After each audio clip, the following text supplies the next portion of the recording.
jury took about 30 minutes Tuesday to convict Celestino Vasquez, a 35-year-old former gang member and convicted child molester, of murder in the death of popular 210 Capone's club owner Pete Gonzalez.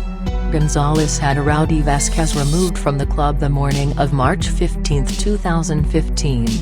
Vasquez returned later and shot into a crowd outside the club, killing Gonzalez.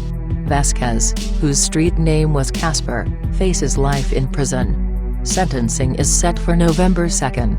"We cannot let this defendant get away with it," prosecutor Julie Wright said to the jury during her closing argument Tuesday morning. "Pete Gonzalez is dead because he, Vasquez, got his feelings hurt when he got thrown out of a bar with just 13 minutes left before it was going to close." Vasquez's attorney Teresa Connolly questioned whether Vasquez had intended to kill Gonzalez, noting there was no evidence that Vasquez had ever met the nightclub owner, much less had a dispute with him. "The result was horrible," Connolly acknowledged to the jury during her closing argument. "Pete Gonzalez did not deserve to die. But it was a wild shot, a fluke, that killed him. It was reckless. But did he act intentionally?" Wright said it was intentional. "He clearly had intent. He points the gun directly at 3 people, shoots 3 times, and 2 of them hit Pete Gonzalez," Wright told the jury. "Then he fled the scene, made sure his clothing was destroyed, the gun destroyed and the car disposed of. He knew exactly what he was doing."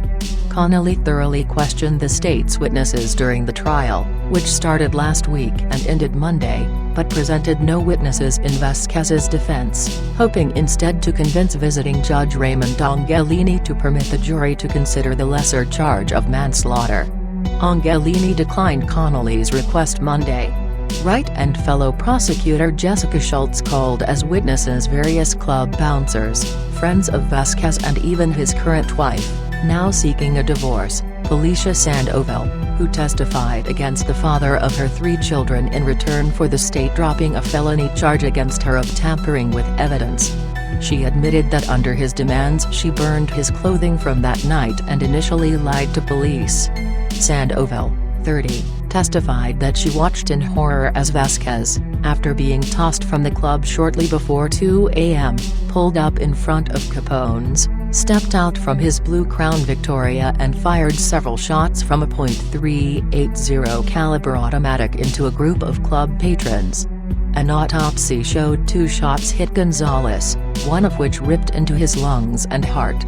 He died on the sidewalk, beneath the sign for his club. Gonzalez's sister, also named Felicia, said her brother was a born businessman and entrepreneur who early in life turned a $200 loan into a thriving auto detail business.